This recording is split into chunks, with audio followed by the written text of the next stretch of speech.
Using our inverses that we just found, we are going to throw in domain and range.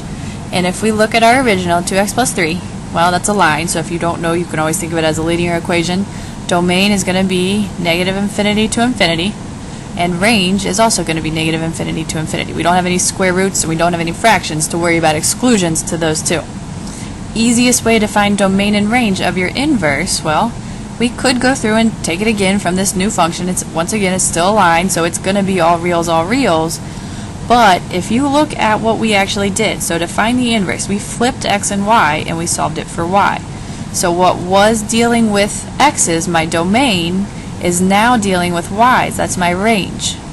What was dealing with my y values, the old range, is now dealing with x's, or the new domain. That's the easiest way to go about finding domain and range of an inverse. If we use our second example, x squared minus 1, our domain is not negative infinity to infinity like it would be because we have this exclusion. My domain is going to start at 0 and it's going to go to infinity. The range, once again, is going to start at 0 and go to infinity. So then if we're looking at domain and range, now this isn't a great example because when we flip them it's going to be the same. But what was dealing with x's now deals with y's. So my range of the inverse is 0 to infinity. What was dealing with y's, the original range, is now going to be the domain of the inverse.